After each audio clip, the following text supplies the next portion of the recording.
The Pysanky egg tradition, that goes way back. It's way over 1,000 years old. Here you have an egg with a shell, so it represents the tomb. You've got the shell, the white, and the yolk. It represents the Trinity. A lot of the ways that they decorate the Pysanky have these symbols of new life on them. It takes anywhere probably from 6 to 10 hours to do one Pysanky from the start to the finish. Every egg is extremely special. You cannot make two eggs identical. The egg starts out to be a white chicken egg. The egg can never be washed because the egg has a film on it for the dyes to adhere to. The eggs are hollow. I use a syringe to take the yolks out and then rinse it out.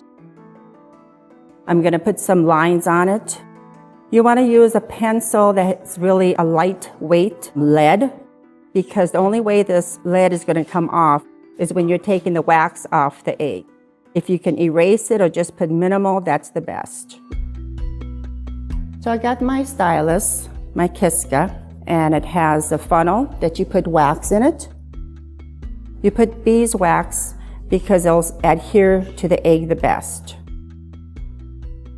Since I emptied the egg, there's a hole on top.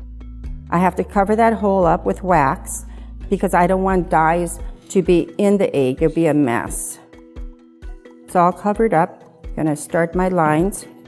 Gonna follow more or less my pencil lines. Once I cover everything I want white, you can dab it with blue, green, or purple. And they're intense, very concentrated dyes. So you can use a toothpick and you'll just dab those areas that you want that color. Just let it adhere for a little bit.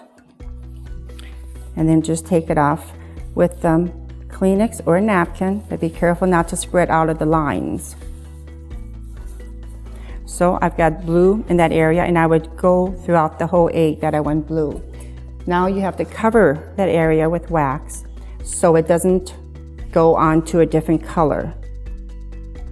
Once I have all those areas covered with wax, I'll put it in my yellow dye. You go from the lightest to the darkest. So you go yellow, orange, red, and black. Now, as you know, the egg is hollow, so that means it's really light. I use 2 spoons, and I use the lead. And then I have a cement to put on there. Let that dye for about 15 minutes, 10 minutes. So let's say that process is all done. Take it out carefully. There we go. Let's get some napkins.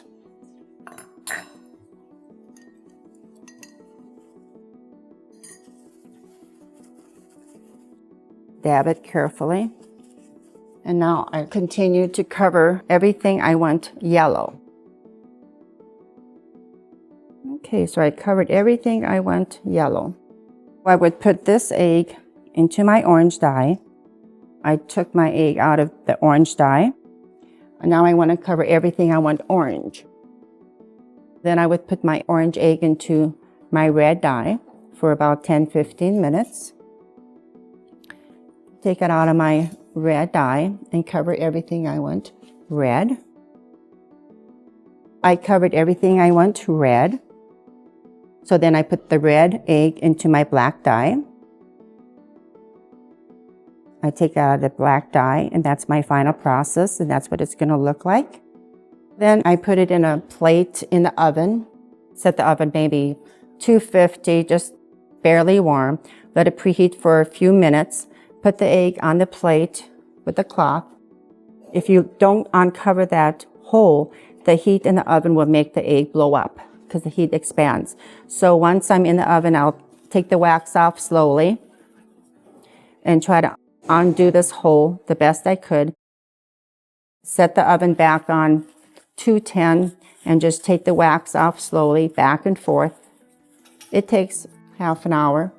So then My wax is all off, and here's my egg. From the white egg to the completed egg.